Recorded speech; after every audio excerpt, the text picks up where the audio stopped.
Hello, everyone, and welcome back to the Sanderlanche podcast. I am Joe, and with me today is Jamie, Jack, and Data. That's right, and we're here talking about Mistborn, the Hero of Ages. This week we read chapters 62, 63, 64, 65, and 66. In these chapters, Sazed loses all hope, and then it's not until a Khandra buddy of ours keeps going, I'm doing this, that Sazed wises up and finds some hope. And then Vin outsmarts Ruin and by extension Marsh in some sweet tactical brain moves with Yomen. But when Marsh does show up, he basically screws that up with Yomen since Yomen's such a zealot. And then we got Spook, who gets a message from something somewhere in some kind of dream, and he's just got to get it to his buddies. And then we're back with Elend and Ham, and they decide not to attack, much to Vin's happiness. And but then Marsh starts the fight anyway, and Ruin starts taking over the Koloss, which is no bueno. So then our Vin and Yomen partnership finally kicks in, and we have a little bit of hope. And then Sazed rides a weird horse pig Khandra thing all the way to the pits of Hathsin, where we find out is the center of the Khandra homeland. So that's where we are this week. Lots of exciting stuff. Lots of reveals this week. So hold on to something, everybody. The Sanderlanche is about to begin. As the towers of steel and stone crumble to dust, the foundations of our hope begin to rust. Choking fear, screaming sound as a reaper comes to ground.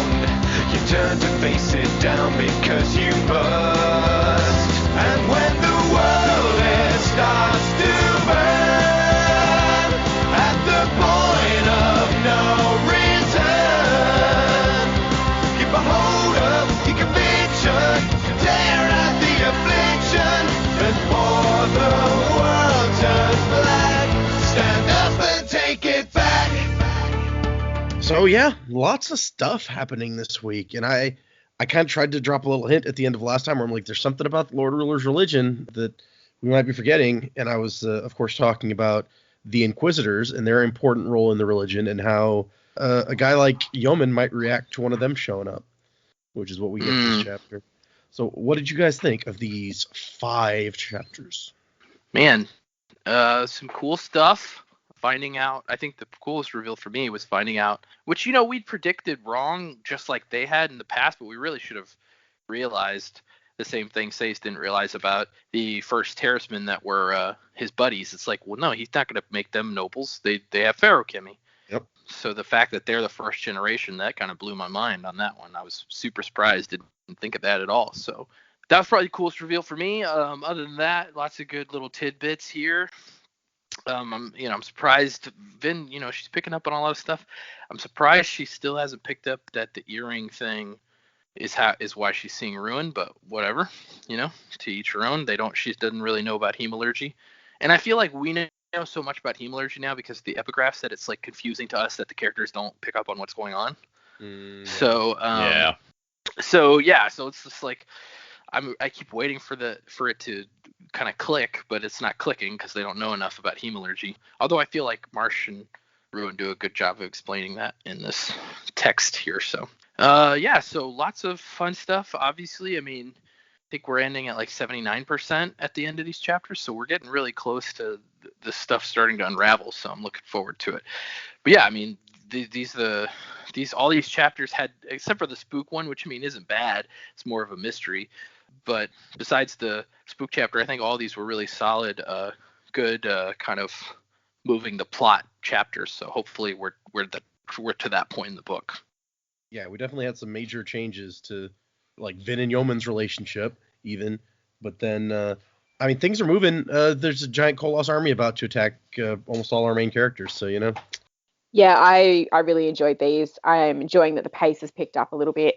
I really liked in one of the last book, I think it was, when we were sort of getting the quick snapshots of what was happening with each group, and we're all at the sort of same time now. So you're really starting to get that sense of urgency that, oh my God, it's all it's all falling apart and we really don't have a lot of time, so we're going to get the answers pretty quickly. So I really love this part of the book, because you do start getting that information and answers. The bit about the first generation makes so much sense now that someone's pointed it out. I think I never really thought that the packmen that were with Alendi, I had never really put together that of course they would have been ferrochemists. Like, that actually just makes sense. I just assumed they were terracemen that weren't ferrochemists. I don't know why, but that's actually really cool, because yeah, you wouldn't make them allomancers. Why would you make them stronger than you? It makes zero sense. And then I think it was in the epigraph where it's like, oh, Alendi was a misting, and I was like, hang on, but didn't they only discover everything once they got to the well? Like, how could he already be a misting? And then it unraveled really quickly, and I was like, oh, I love it. That's so good. So I'm really excited that Say's just found something now to, just as he's hit rock bottom, bring him back up and finally get some of those answers. I was a bit worried that Tensoon was going to leave and they would never have that conversation. So that's good. I was a bit annoyed that Spook is now woken up and ready to have a conversation with Sage, and Sage is in fact not there. Oh, great. But, Spook seems to be fairly switched on, which I think is really good. And it'll be interesting to see, I guess, what Quellion's like as well. So I'm kind of happy that they've had some sort of happy ending up there at the moment, as happy as it can be with raining ash and earth destruction. Vin, I'm super pleased that she's managed to get a bit of metal back, and it was very clever the way she handled the situation with Yomen and playing Ruin, and Marsh is just terrifying. I thought it was a bit naive of her to think she could kill Marsh like that, but that's fine. I was like, there's no way Marsh is dead. And then he obviously wasn't. So yeah, and then the Koloss as well, like Ruin being able to ultimately take power back of the Koloss makes so much sense. But again, I just didn't really see it coming. But yeah, I really enjoyed pretty much everything in these chapters this week. Yeah, the Koloss part is interesting, because I think previously when we got the epigraph that was like Ruin could control whole Koloss armies. I don't remember if it was Dak or Joe was like, well, wait, can he? Because he's not doing it. He seems to have Inquisitors doing it for him. And I was like, yeah, I guess maybe he can't, huh? Maybe he just controls the Inquisitors and they do it. I don't know. And now we find out he's just slow playing everybody. Yep. I mean, why reveal your whole hand? That's right. That makes sense. Well played, clerks. These are good chapters. They have raised a few questions for me as we go, namely the fact that the epigraphs bring up Ruin was constantly trying to spike Yomen. I was like, but if he reveres the Inquisitors this much, it shouldn't have really been that difficult. Inquisitor could have just landed on the doorstep and Yomen was like, oh yeah, come on in, let's talk. Yeah, well, it's true. But no, a lot of action in this stuff. Things are really starting to move, which is cool. Jamie will tell you, as I was reading and I got to the bit where it turned out the pits were the entrance to the Kandra homeland. And I just went, oh, god damn it. Because I know we made a joke about that several episodes ago. And I was like, why is it every time we joke about stuff, this is fucking Zane's dog all over again? It turns out to be true. It's true. But yeah, good to see Marsh again. And his appearance really has actually strengthened Yeoman's alliance truce with Vin, so that was kind of cool. I did like how it just sort of ended to Vin. It's like, I need to get this guy on my side. Fuck it, I'm just going to tell him all of the truth. And that seemed to be what got her over the line. So I'm like, all right, that was pretty cool. The one thing I didn't like about these chapters was the fact that after everything, Beldry really does seem to be in love with Spook. It's true. Yeah. Again, I was just going to kind of skate over that, but yeah. Yeah. I mean, again, I don't hate Spook. I don't particularly like him, but after the creepifying actions that he took, it's like, really? We're going to go with this romance? Okay, sure. Well, and it's funny because there was actually, I couldn't read it at the time because I didn't want to reveal anything about Beldry's, because we were theorizing, what's her real motives or whatever. Yeah. But there was a long annotation where Brandon's like, so Beldry kind of is interested in Spook because he's got this, when he sees her, he's got this air of mysteriousness, and he really is the one who stands up to her brother, and he saved a little kid, and he's got this strength and this confidence that and this was before they had their conversation in the, before they captured her and they had the conversation and everything. So it was like, she really is kind of attracted to him and like intrigued by him, but we don't really see much of that because she's also loyal to her brother and stuff. So she's like, get out of here or I'm going to scream. But anyway, so, I mean, yeah, she has some motivation we didn't see, but this kind of goes along with what somebody emailed us and said. It's like they really don't like this relationship because she doesn't have much character and we never really see much development of this love story, quote unquote. I feel like that explanation is somewhat flawed, though. Like, imagine if you saw someone from a distance and was like, oh, this person is amazing. Like, I developed a little crush on them. And then they came up to you and went, I know why you're sad. And I'm going to kill your brother. And blah, blah, blah. You know what? That would kind of kill it for me. Yeah, no. Yeah. Yeah. Meh. Now anytime anyone says I know why you're sad, I just think of us talking about Norden walking up to Ellen. I know why you're sad. Your wife's in prison. It's like, yeah, dude, everybody knows that. I thought you meant just in real life, every time anyone says that, I'm like, who says that to you? Like, do people say that to you a lot? No, they look at me all the time. They're like, I know why you're sad. Be like, you don't know my life. Come on, man. Is that customers at your work? It's like, I know why you're sad. I'm like, this is not a good business conversation. Yeah. People don't ask me why I'm sad because that's a weird thing to ask somebody or say to somebody. I mean. Also, the fact that you bring up Norden and specifically mention his wife, like him mentioning to Ellen, like, yeah, you're sad because your wife is in prison. It's like, Norden, are you coming on to me? Yeah, exactly. I'm not hearing a no. Norden likes books. Ellen likes books. Like, let's, see what everybody happens. they both like thick books. I mean, it's clear what needs to happen.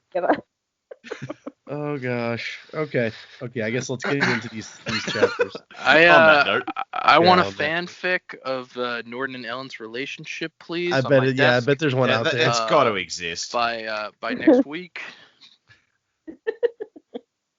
And half our listeners go, here's what I prepared earlier. Like, I have so much Norden fan fiction. Here's Norden and Zane. Here's Norden and Ellen. Yeah, let's be fair. It's slash fiction. No. Oh yeah. Oh gosh. No. Anyway, we're going into chapters. So yes, we get the first epigraph is I suspect that Alendi was a misting, a seeker, but allomancy was much rarer in those days, and the allomancers alive today are all descendant from the few people who ate preservation's beads of power. Yeah, so I guess and this was just me making that prediction and it not panning out. I had just always assumed that he was, like, he had all the powers, that Alendi was Mistborn. And I had even gone so far as to say maybe he was, like, the first one, and that's why everybody said he was so powerful, and that he had to be the hero and stuff.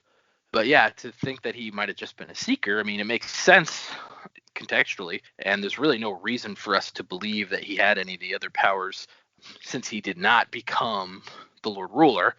But yeah, so I thought that was, I'm man enough to admit, hey, I made a prediction. It was wrong. Yeah, there's actually an interesting little annotation about this where he says, also as a note, Alendi was an allomancer, as the epigraphs note. He had to be. He heard the pulsing at the Well of Ascension when no one else could. Ah, you might say, but I thought you said allomancy didn't exist before those beads. Well, that isn't 100% true. The legends say that allomancy came with the deepness. Alendi was one of the very first allomancers, and he gained his powers as the mists began to cover the world. That is important, winky face. So he didn't get his power from a little bead? No, he did not. Huh. So I feel like this plays into a different theory I had. It's basically like the mist is, like, preservation, it uses the mist, or maybe since we've now found out that the powers can be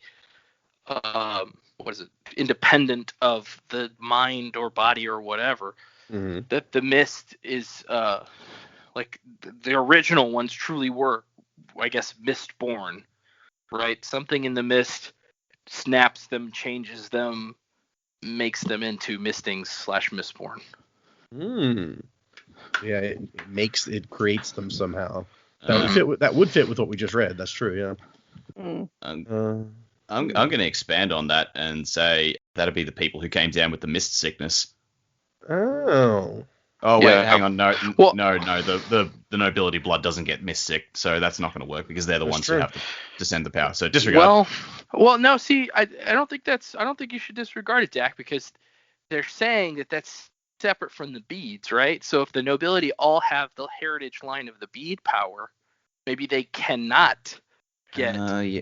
unless they consume a bead, because we know that the Lord Ruler, based on the epigraphs, the Lord Ruler changed the biochemistry of Ska and nobility. Yeah.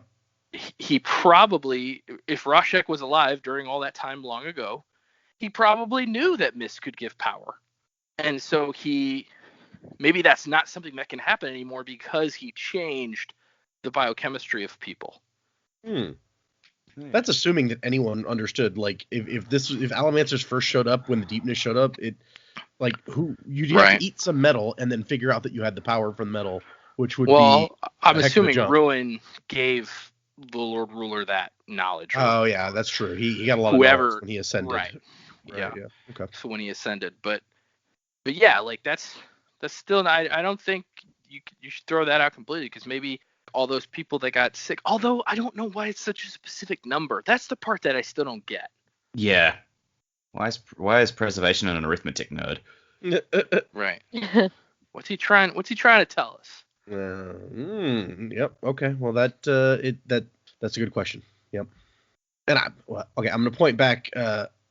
Remember the conversation that Ellen had with preservation, and that might help slightly. He said metal. He pointed at metal. Wacky waving inflatable arm flailing tube man. Yes. Yep. What a guy. Okay. I'm passing the savings on to you. So I like that Say's first thought in this chapter is he's like, well, yeah, that proves that Spook doesn't have pewter, at least, because he's not healing as fast as someone with pewter. Wrong. At least my world still makes sense. Yay. Oh, saved. If only Spook had woken up a little bit earlier. Oh yeah, Jamie mentioned that earlier. It's just so sad that like Spook finally wakes up and is willing to talk, and Say's just no longer there, and nobody else cares. Like Breeze and Beldry and stuff, like, no, it's fine. Just rest.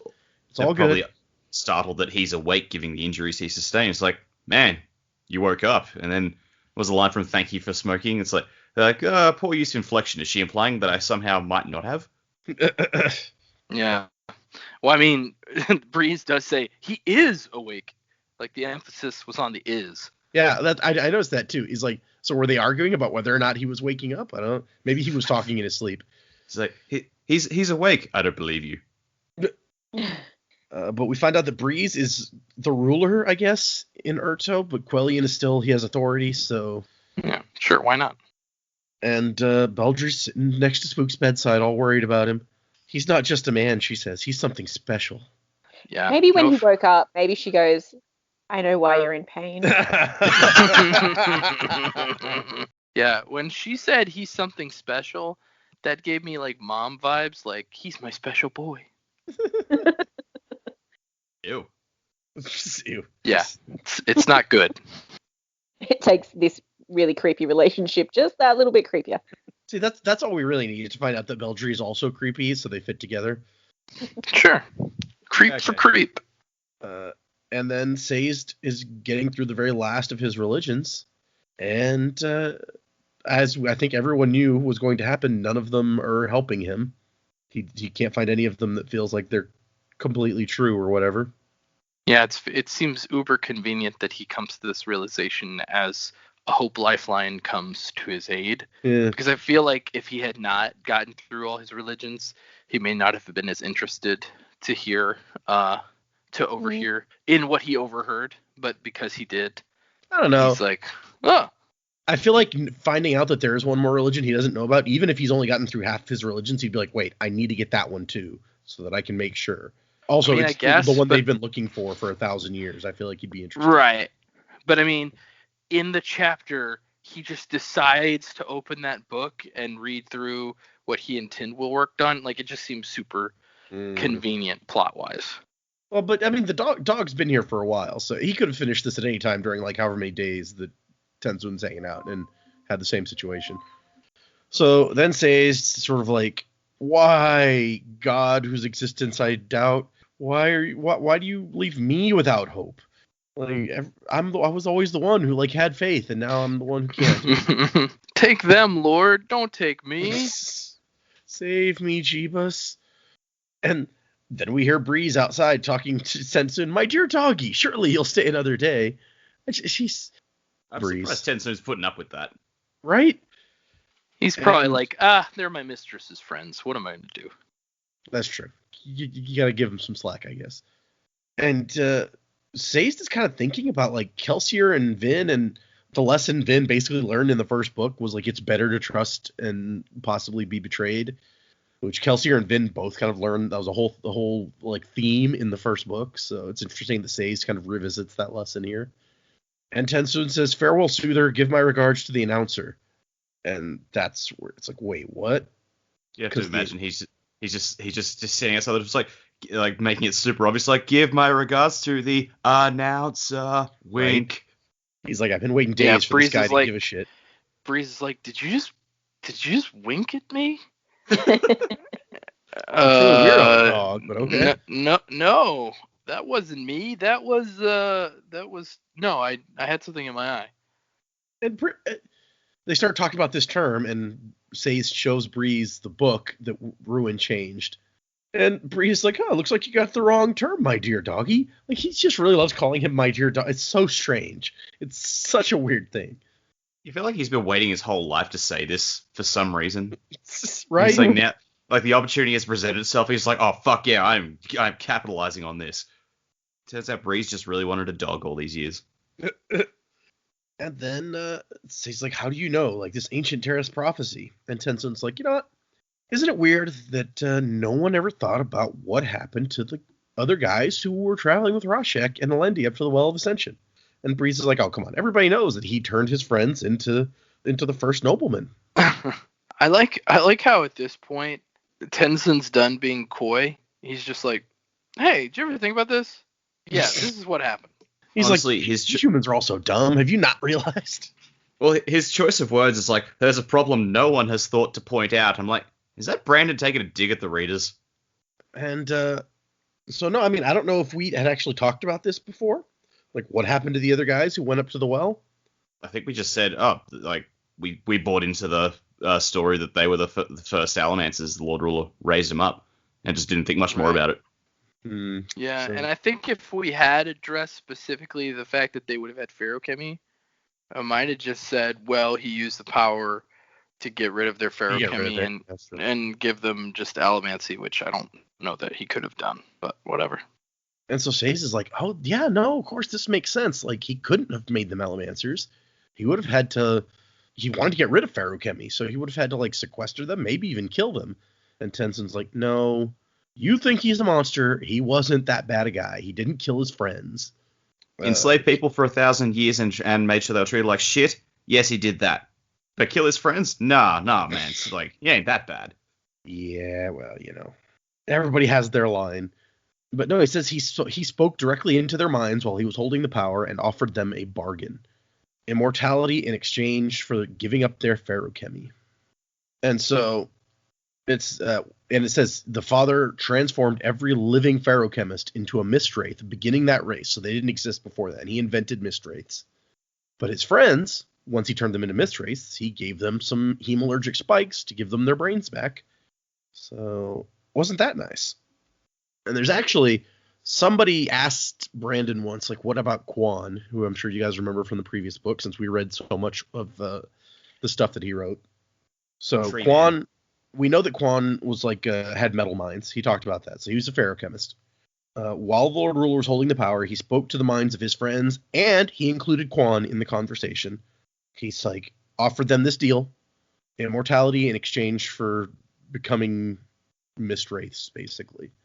And his friends all agreed. Quan did not. He refused to give up his powers in exchange for this. So the Lord Ruler turned every living ferrochemist into a mistwraith, except for Quan, who he later hunted down and killed. Oh, brutal. Yeah. So also kind of a dick move on Quan's part, because Rashek has done exactly what Quan wanted him to do. Like, right? He took out Alendi. He took the power out of the well and didn't return it, which is exactly what because Quan knew about Ruin and didn't want Ruin released. So, Mhm. Rashek has done exactly what Quan wanted him to do. And then Quan said, "What the hell's wrong with you, nephew?" And it's like, all right, you know what? Fuck you, uncle. Well, I mean, you know, there's a whole thing about, like, we're going to... Because they're having to make the decision for all living feruchemists. And all the other feruchemists don't get their brains back. They get I to guess, be yeah. mist wraiths, like mindless creatures forever, which is kind of harsh. But I guess as opposed to being killed, there's a difference. Yeah. So, yeah. The Kandra became a species that could breed true after that. So, like, the later generations of Kandra are like the children of the mist wraiths who were originally Terracemen, I guess. But there's also there's annotation that I was going to touch on here. So what actually happened was, after he turned his friends into Kandra, the first Allomancers were foreign kings. Rashek knew that he could conquer the world if he needed to, but he also knew it would be a lot easier to rule the conquered if he had allies and kingdoms who joined him voluntarily and not out of fear. So he offered allomancy to royal families who would give their allegiance to him. Once he showed off his own power as a Mistborn, he got several important monarchs to throw their weight behind him, and they got to become the first Allomancers. So there's what actually happened with the beads and where the first Allomancers and nobles came from. Okay, back to the chapter. Sorry, let's see. And so, yeah, Sazed realized that there is a record of the Terrace faith somewhere, not written down where Ruin could have changed it, but from people who are actually alive and practicing the Terrace faith 1,000 years ago. He's like, I gotta find this. And Tensoon's like, okay, come on. I was ready to leave without you since everyone said that you stopped caring, but if you want to come, then I will take you there. It's on my way anyway, and maybe you can convince the first generation that the end is actually here, because they won't listen to me. Which, yeah, it didn't work out so well when he tried to talk them into it. I don't know, the Sazed can be that much more successful, but, you know, it can't work out worse for him, I guess. We would hope. Worth a try. Okay, so the next epigraph. Ruin tried to get spikes into other members of the crew, but it wasn't really as easy as you might think. You got to stick it in just the right place at just the right time. He tried to get Ellen and Yomen. Ellen managed to avoid it. Ruin did get Yomen one time, but Yomen removed the spike. So, I mean, you made a good point. Maybe he wasn't using, maybe he used a crazy guy to try to spike Yomen instead of an Inquisitor, but if he just had an Inquisitor go up, he probably could have been like, hey, the Lord Ruler just put this spike in you. And Yomen's like, all right, dude, cool. Yeah. They did say something about it like someone who's so logical and thought out, it's harder to control them. I just sort of assumed that was why it didn't work. He was like, this doesn't make any sense. Yeah, I mean, he did have the ability to think for himself and be like, wait, why would the Lord Ruler want me to do that? But he's also a strong believer in the Lord Ruler's religion. Yeah. Who knows? I guess they didn't try that. And so Vin's sitting in, like, her cell just talking to Ruin. He's like, so why did you pick me? Why, like, all this stuff? And he doesn't seem to answer that part, actually. And he's like, man, I wish you could see it, Vin. The ash is so beautiful. Everything's black, and as if the sky itself has shattered, raining down shards of its corpse in flakes of black. He paints such an amazing picture. And I like that he's like, yeah, the Lord Ruler actually is responsible for a lot of this himself, so you can blame him if you want, if it makes you feel better. Ruin's a jerk. Lord Ruler didn't really save the world. He just postponed its destruction. And in doing so, helped me. That's the way it always is, as I told you. Everybody helps me. And he makes a good point that twisting men to become Koloss and Kandra and Inquisitors, Lord Ruler did all that on his own, which he kind of did. We know that Ruin whispered some hemalurgy stuff in his brain while he had the power, but still. I like that she's like, but you didn't like him. He wouldn't free you. And Ruin's like, yeah, but 1,000 years isn't so long. And I can't refuse to help him. I help everyone. My power is a tool, the only tool by which things can change. Well, I guess it as opposed to preservation, if you only have 2 powers, then yeah, that's kind of true. Preservation can't change things. And so Vin finally realizes, like, I have to do something. I can't just keep sitting here because the world's going to end while I'm in a freaking cell. So, guards, tell Yomen I want to deal. And when she shows up, Yeoman's like, the guard said you have information, and she says yes, and he's like, yeah, I told them to bring you to me if they even suspected a trick, and apparently they don't believe that you want to deal. I wonder why. Yeah, okay, that's fair. She did beat them last time and try to escape. I was about to jump in on Ruin's little stepping through the wall thing, but oh yeah, Ruin trailed through the wall. Stepping with just an like- idle, unconcerned gait. That's a good line. It's like, hey, what you guys talking about? Let's get out of here. You guys talking about me? But yeah, Yeoman's like, so how does Ellen control the Koloss if you're really going to tell me stuff? It's like, Almancy. And she just explains how they control the Koloss. You got to use a metal that enhances your power. I was going to say, yeah, she just straight up says, oh, by the way, there's this Duralumin stuff you can use. And I was like, whoa, you're laying all the cards out. Yep. I mean, of course, if he really doesn't have a Mistborn, it doesn't help. I mean, true, but it's like, I don't know if she's even told the rest of the crew that at this point. I know that Ellen knows it. I know Tansoon knows it. But like maybe Says, but what about the rest of them? Do they know? That's a good question. I mean, once again, it doesn't really help or hurt if you don't have a Mistborn, but they're also they're used to keeping secrets. So I don't know. She didn't tell them about the Khandra. Yeah, because I mean, there were a few times in the last book where she used Duralumin in plain view of them, like when she rescued Breeze, and they're all just like, "What the fuck? How is she doing that?" Yep. It was one of the things that was making Ham uncomfortable because he's like, she can do things that you shouldn't be able to do. If only someone asked the question. Yeah, communication really seems to be these people's weak point. And I like Yeoman's like, so yeah, that's interesting, but completely unprovable. So she's like, okay, I'll try something else. There are 5 storage caches. He's like, okay, and why would I care? He's like, well, come on, the Lord Ruler planned those caverns, and you're interested in his whole plan, right? So this is exactly up your alley, dude. And I like he's like, your Ellen is a man who thinks too highly of himself. He's read many books and assumes that learning makes him capable of being a king. Yeah, okay, whatever. As always, Yeoman is like on point with some of his remarks. He's like what? Like, you expect me to believe that you care about the Lord Ruler's stuff? And Vin's like, okay, yeah, you got me there.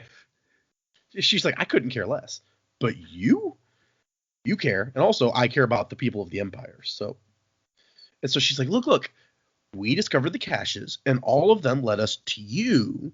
So the Lord Ruler who made the caches wanted to lead us here to you. You were looking for his plan, right? See, here we go. And she gets him to tell her that the ash is getting worse.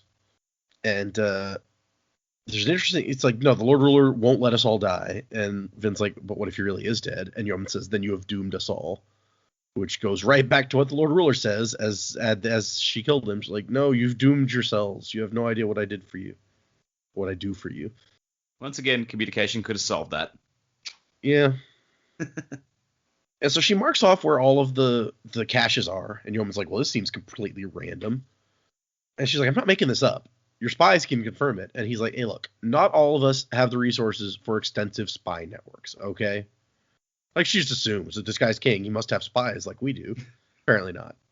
She's like, wait, okay, so the one we found before this one and Urto are both like mining towns. Maybe, do you guys have a map of mineral deposits? And he's like, well, yeah, we are the Canton of Resource. That's kind of our bag. And so it's like, he built each of the caches near storages of metal. And she feels like it must be a pattern. And he's like, you're just messing with me at this point. Like, this isn't even... And she starts to think about Quan and words in metal being safe. Did he mean safe from being changed? That's what we've thought. But did he also mean safe from being read? What if Ruin couldn't find the caches on his own because he can't read with all the metal around? So he needed someone else to visit the caches and lead him on to... Oh, crap. He made me do that. Oh, Vin. She realizes that he's right. It's like everything she's done has been helping him. Isn't that unfortunate? He's just standing in the corner being a smug asshole and applauding as she figures all this out. It's so funny because she looks over and he's just standing there like, yeah, just, his knowing eyes, his fatherly tone, and his deific arrogance. But this is where she figures out that maybe she can trick him now that she's figured out this much. And she also realizes that maybe there's something else that hasn't been entirely her idea. It's like, why have I been so interested in finding the Adium? When Ellen and Yeoman are both right, it doesn't really matter. And it's like, Ruin's been manipulating me this whole time. Ruin is the one that wants the Adium. No wonder he was so smug before. No wonder he assumes that he's won. Marijuana? But why? Yeah. This is interesting. There's one bit that applies to this chapter in the annotations that I was going to hit, but it says, ruin and preservation were human. Ruin was human once. Vin implies it, and I'll just come out and say it. Ruin and preservation were both people, unconnected to the powers they eventually took upon themselves. I can't say any more than that at this point. So there's a fun little... I think we sort of knew that from when preservation died, and there was the annotations, the epigraph straight after that talked about how if if Elend had looked, he would have seen like a average body with black hair and a slightly bigger nose or something. And it's like, well, that's a very human description. So these guys were people? Because, I mean, if one was, you have to assume the other one was too. Right. So.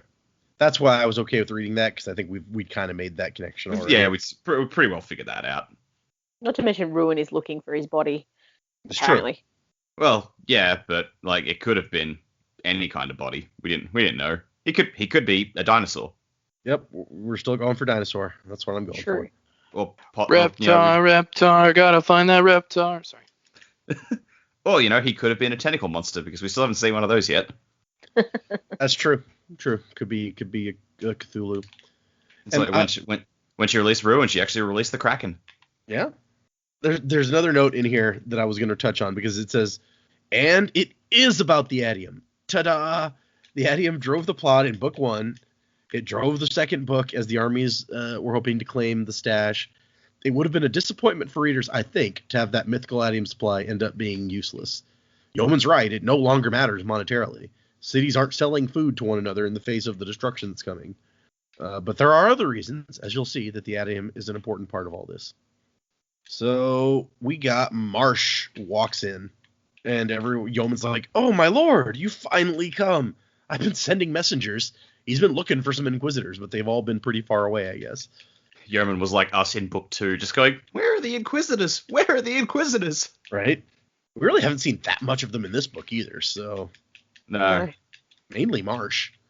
We got that one guy at the start of the book who tried to spike Elend, and then he kind of got blasted. Crushed. Yeah. So Marsh alerts them to the fact that they are about to be attacked, because as we recall, Elend was going to have the army attack. And Yeoman's like, "What? They haven't even broken camp." And that was Elend's whole plan. He's like, "We're just going to have the Koloss attack before we do anything, so they won't realize until it's too late." And so that's what Marsh tells him. He's like, "The Koloss they don't need to form up. They will just run and attack you. So quickly, Obligator, I did not come to protect your foolish little city. I've come for the thing you discovered in the cache, the Adium. It cannot be in the city when the attack comes." And Yeoman's like, "What? I mean, you can have anything I have. That's fine. But there wasn't any Adium in that storage cache. Just the 7 beads I had gathered myself and held as a reserve here." And Finn's like, "Wait, what?" And Marsh is very angry. "You told the girl earlier that you had it." And he's like, "Well, yeah, that was... she was convinced I had Adium, so I let her think she was right." And then there's a scream that's so loud it makes Vin jump, but nobody else notices. And she realizes, oh, right, okay, Ruin is over in the corner, and he's very mad now. Like, Yeoman's one little lie to Vin actually fucked up Ruin more than anything Vin did. Right? Yeah, Yeoman, he's just like, "It's called strategy? I don't know. I thought maybe you'd heard of it." Like, why does it bother you guys so much? And Yeoman's like, "But why do you care? Like, it's not worth anything." And Marsh is like, "You know nothing, but you're doomed. Yes, doomed indeed." Doomed! And Ruin is over here like, "Ha ha ha, your Elend is going to kill everyone. He's a great servant of mine, one of my finest. You should be proud." And Yeoman's trying to argue with Marsh, like, "You have to help us." And Marsh's like, "Why? You didn't get me what I wanted." He's like, "But the Lord Ruler," and Marsh's like, "The Lord Ruler's dead. He was an unprofitable servant as well." Which, yeah, maybe that should tell you something, Yeoman. These comments, I'm just saying. I really wanted Marsh to say, "Why? I don't even like you." You smell funny. That's just mean, man. So Vin's like, "Come on, we can do something. Yeoman, you can fight him with me. We'll take this guy down, this Inquisitor. He clearly doesn't even like you. He wants you to die. Join our side." And I like Marsh says, "Idealism from you, Vin?" And she's like, "What are you talking about? You think it's idealistic? I believe I can kill an Inquisitor. I've killed several, FYI." Oh, but he's talking about the fact that she says Elend's not really going to attack. And they have a thing about it. He's like, look at all the stuff you've done. Why would Elend not do the same? And she's like, Ellen's not going to attack because he's a better person than me. Which, honestly, when I read this, I don't think I bought that because we'd just seen Ellen talk himself into attacking. But it turns out she's right. Yeah, I thought for sure Vin was going to feel some disappointment there. Vin knew Ellen better than us. It's fine. Yeah. They are married, after all. Also, throughout this conversation between Vin and Marsh, Yomen is just looking at them just like, you guys have some history, apparently. Right. Can you leave me out of it? It's like, do you guys want to talk and should I go? Or do you need the room? Oh, man. And the funny thing is, you know that Marsh can probably see, like, the ruined body also. So it's like they could be having a three-way conversation, 1/3 of which Yomen can't hear. Yomen goes down for a drink afterwards, and it's like, my lord, what happened up there? And he's like, the Empress and the Inquisitor were yelling at each other, and then occasionally the girl would yell at this blank stretch of wall, which the Inquisitor really seemed to find funny for some reason. Oh, man. I guess technically Marsh is talking with Ruin's voice at this point, so Ruin Ghost doesn't need to also talk, I suppose. Yeah, true. Okay, the next epigraph is, one might notice that Ruin did not send Inquisitors to Fadrex until after Yomen had confirmed, apparently, that the Adium was there. Why not send him earlier? Where were his minions this whole time? You gotta realize that, in Ruin's mind, all men were his minions. He didn't send an Inquisitor because they were busy. Instead, he sent someone who, in his mind, was exactly the same as an Inquisitor. So he tried to spike Yomen, failed. So maybe that's really what it was. He didn't have time, because it says he tried to spike Yomen, failed, and by that time, Ellen's army had showed up. Oh, come on. So, he has Inquisitors. He can try harder. He had just like a convenient, crazy guy try to spike him, and then when it didn't work out, he's like, oh, well, Vin's there, so it's fine. I don't need to worry about it. For some reason, every time you talk about the crazy guy trying to get to Yomen, my mind just goes, Hoyd? Ooh, it could be. He's been in both cities. Yeah. And Vin got a weird feeling about him. I have nothing to base that on. I was just like, Hoyd? Why not Hoyd? Let's bring him back. The only other guy we know in this city, other than Slow Swift, I guess. But he didn't commit too many resources to the city because he feared a deception on the Lord Ruler's part. Like him, I wonder if the caches were in part intended for just that purpose, to distract Ruin and keep him occupied. That would be funny. If the Lord Ruler's like, I'm going to figure out how to lead him on a wild goose chase at the end. Just to stick it to him one last time. But also, like, because this is the epigraph writer in the future who's making this note, this kind of just tells us straight up, well, these caches aren't worth jack. Because if this guy in the future is just like, yeah, I think that's all they were for, then they're clearly not very important. He didn't say the whole reason. Okay. And then we go back to Spook. And Spook, it says, that's why you absolutely must get the message sent, Spook. The pieces of this thing are all spinning about, cast to the wind. You have a clue that no one else does. Send it flying for me. Good lad, you did well, Spook. I'm proud. And he tries to nod, but everything's getting fuzzy. And then he starts to wake up. He's like, I was dreaming. Why was I asleep? Am I on watch? Should I go on watch? It takes a minute to realize what's going on. Well, he mentions the shop, and so, like, wow, have you really just regressed back to book one, where they were hanging out in clubs, this shop? Yeah, that's when he went on watch all that's the weird. time. I guess that's probably where he spent the majority of his life, is working with clubs. So maybe that's just... Yeah. I mean, I don't know, the way it sounds to me, maybe it was like he had a dream about his uncle telling him something. Mm-hmm. Because that would make sense. Like, he says, I'm proud of you, and then all of a sudden he thinks he's like back in the shop, supposed to go on watch. I thought, actually, yeah, that would make sense. I mean, that could work. I also thought it could be Kelsier voice, given his recent history of, like, hearing Kelsier through Ruin. And then there was that weird little bit where he was like, I'm not good enough, and he hears Kelsier's voice say, I named you. Isn't that enough? Like, you're my friend. Right. And it's like, well, that seems a bit more specific. So I think, I feel like this might be Kelsier, but, like, it still fits, like, because Kelsier was only around while they were in the shop, so... Yeah, that's true. Yeah, either one of those works. Wouldn't you freak out, though, if you'd been seeing Kelsier, as, like, Ruin, and then all of a sudden Kelsier's telling you that I'm proud of you? Yeah. Yeah. Well, It's like, he was kind of on fire. It's true. Yeah, I mean, the guy's been through a lot. Like, I get that, but it would be like Yeah. Kelsier's voice at all. Yeah. I mean, he's been through a lot, but he's still the worst. So. Well, and yet he even traumatized, burnt alive, and everything else. And when he wakes up, he still just takes the opportunity to take a pot shot at Breeze. Right? It's like he sees a face above him, and one quite a bit uglier than the face he'd hoped to see. Like, oh, come on. Yeah, and it's Breeze. Breeze and Beldry are there as he wakes up. And he sees Beldry. He's like, that's the one. That's the one I wanted. Okay. We're all good. We're all good. And he's like, why can't I move? Your body's being held by casts and bandages. The burns, they aren't that bad, but okay, whatever somebody's like, they're not that bad. They're probably pretty bad. It's not, I mean, could be worse. I don't know. What do you think, Breeze? It looks terrible. He looks like Two-Face, but all over.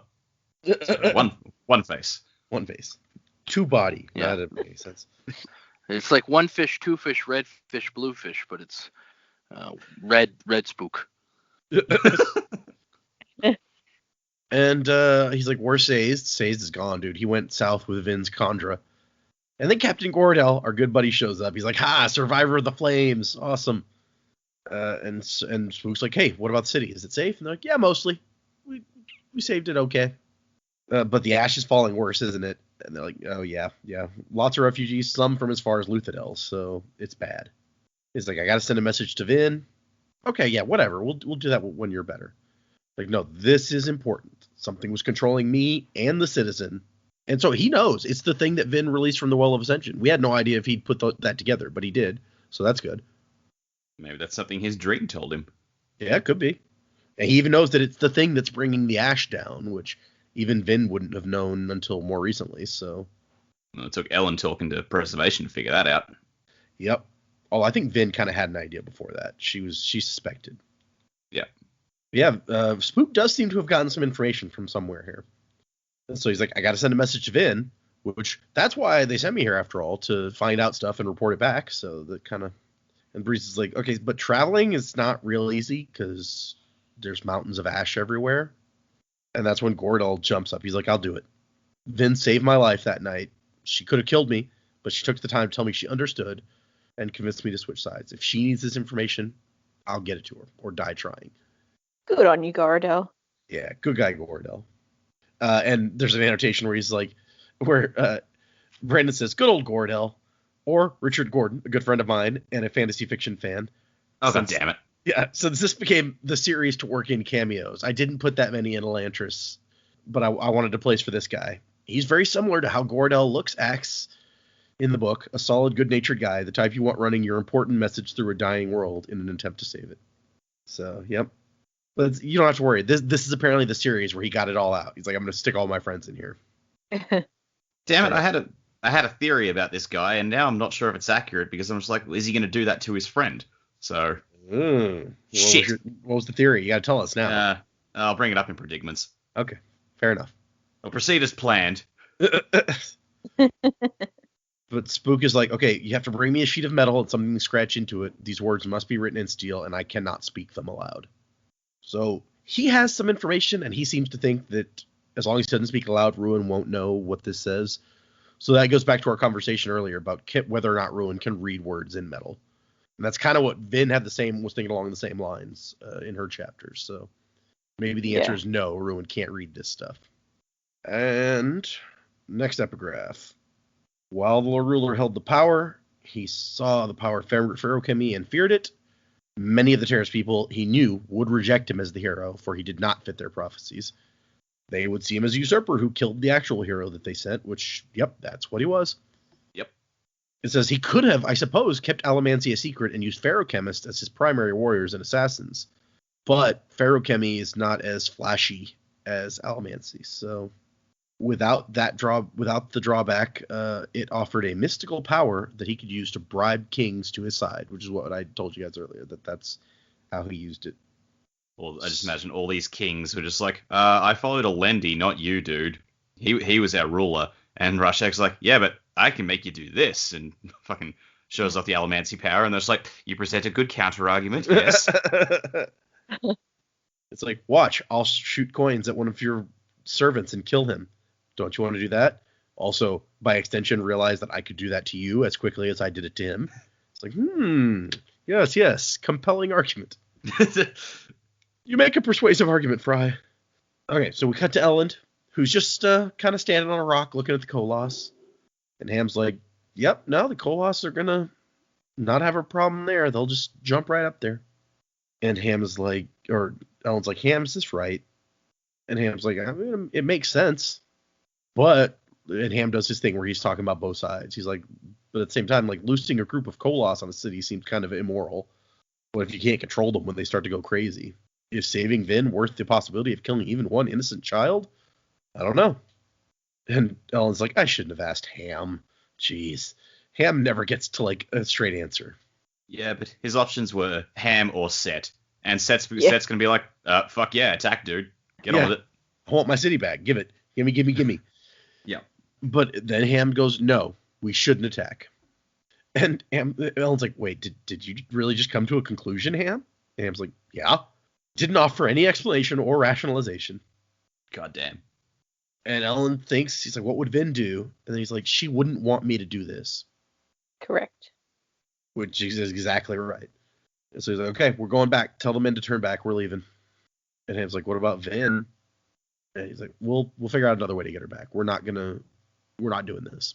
And Ham smiles and says Set's going to be furious. And Elend goes, he's a paraplegic. What's he going to do? Bite us? Come on, let's go. I love that line. I'll bite your leg off. It's hilarious and wrong, so wrong at the same time. It's like you say that about any other character who has a disability, and that would be horrific. But because it's Set, everyone's just like, fuck yes. That's what it is. Yeah. Nobody likes Set. Set is such an asshole that it's okay. Oh, and during these annotations, I skipped most of it. Brand's been talking about how he's trying to space the climaxes out a little bit. Like, we had the climax in Urto, and then Sazed has kind of his personal climax where he reaches the end of his religions and kind of gets into this depression and discovers this new thing. And right now it says, and what is this? A climax for Ham? Hammond lovers, your faith has paid off. This is the best I could give him. But it seems to me like it works. All through the series, I have him question and debate and really come to conclusions, but here he gives Elend advice at exactly the right moment, and it's exactly the right advice. I don't mean to say that attacking the city was the wrong thing to do. It would have been the wrong thing for Elend to do. He's a protector, not a conqueror. Taking a city, even for its own good, would have destroyed him, as it violates his basic principles. Fair enough. And then he's like, not to say that there aren't some other stuff happening in this chapter, because, as we discover, Ruin controls the Koloss and always has. Every time Vin and company took control of them, it was because Ruin allowed it. Didn't always like losing Inquisitors in these fights, and sometimes would have preferred they went differently. But when it came down to either having the Koloss under his control or having them under Vin and Elend's, he chose the latter because it set him up for a time like this when he could turn his own army against them. So yeah, he kind of Return of the Jedi moment. It's like the Emperor just going, oh yeah, this happened because I wanted it to happen. Oh yeah, that does make sense. For some reason, when you said Return of the Jedi, I was thinking like when Luke slips R2-D2 into Jabba's retinue so that he can throw him the lightsaber at just the right moment. I mean, that's also fitting, I guess. I don't know why. That's first. Your part made way more sense, but that was where my mind went. But yeah, it's like basically Ruin gave himself some double agents for just right when he needed them. So we cut back to Vin and Yomen, and somebody's like, they're pulling back, my lord. And Vin's like, ha ha ha. I was right. Ruin was wrong. Suck it. Suck on that, or whatever it was. The anachronistic phrasing that we found out. Then Ruin's like, huh, well, that's weird. And Vin's like, you don't get it, do you? You don't think that we realized all along that you were after the Adium? That you were following us from cavern to cavern, pushing on my emotions, getting me? Koloss always started going towards the city only after we found it. So it was clear that you, and not too fast enough for us to get there first. So it was clear what was going on all along. We played you. You never knew when we actually found the Adium. Metal is your power, used to make Inquisitors, but it's like light to you, blinding, so you never saw when we discovered the Adium. Pretty bold assumption to make and then run with it. I mean, I realize she's out of time and this is literally the last card she's got to play, but gosh, you'd really hope you were right. When she's saying it's like blinding to him, is she implying that like the blue lines and stuff, or like the brief bit of Inquisitor vision we saw in book 1, it's like around metal, that's what Ruin sees cranked up to 11. It's just like blue lines, blue stuff everywhere, and you just can't actually see anything through the haze of it. I don't know. That's a good question, actually. I guess when she said it, in my mind, it was always like when there's a piece of metal, it's like glowing white hot with power, and when everything else around it is normal. But that's not necessarily, that's just the way I pictured it. Okay. I don't know.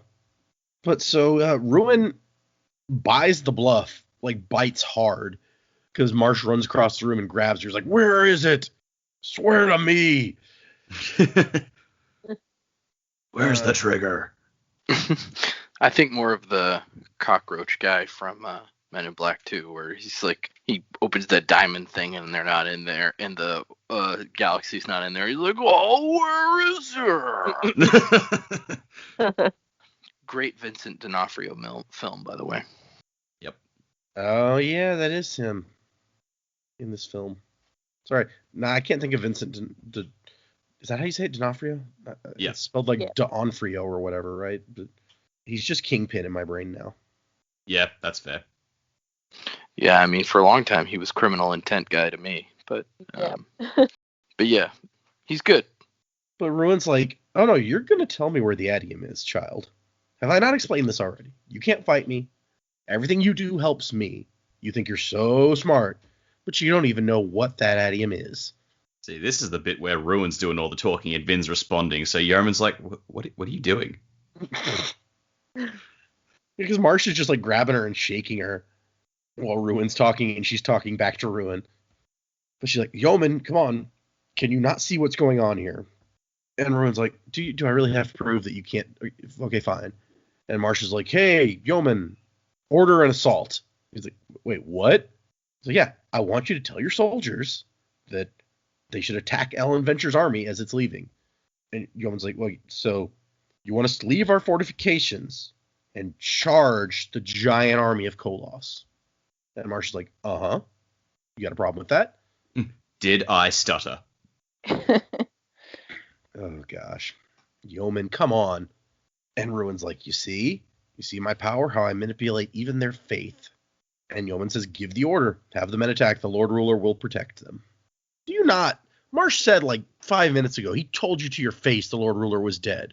One of the Inquisitors, who's like the leaders of the church. Whatever. Yeah. They're getting desperate. We cut back to Ham and Ellen, and Ham's like, "I did not expect that." As the soldiers start to come out from behind to attack them. And Ham's like, "What on earth is he doing?" And Ellen says, "Retreat." He goes, "What?" "I said sound the retreat. Abandon our position. Get the soldiers back." Because something about this, it reminds Ellen of when he led his small group to attack the giant Koloss army, Vatition, whatever. And that worked in his favor. He's like, there's something weird happening here. We got to go. And Ham's just like, "This is the strangest damn retreat I've ever seen." Oh, whatever. And we cut back and Yeoman is crying because he fears that he's ordered his men to their deaths. And Vince will try to talk him over, and he's like, no, this is a test. The Inquisitors are the Lord Ruler's most holy priests. I will do as they command, and the Lord Ruler will protect my men and this city. Man, you're so stubborn. Oh my God. How much has to be laid before you realize? Ah. Oh, man. Marsh did not seem to find Ellen's retreat amusing, and that was enough to make Vin smile. And Vin, he grabs Vin again, which is what Vin wants, because she's using some street thief skills that she learned as a kid to pick some pockets here. Or his sash, as it were. And Ruin's like, "Yeah, you think you've been playing me this whole time, but guess what? You're the one who's been played. The Koloss that you think serve you, yeah, that's my power." And Ellen loses control of the Koloss. Unfortunate. And so Ruin is going to play this by destroying Ellen's army with his own Koloss.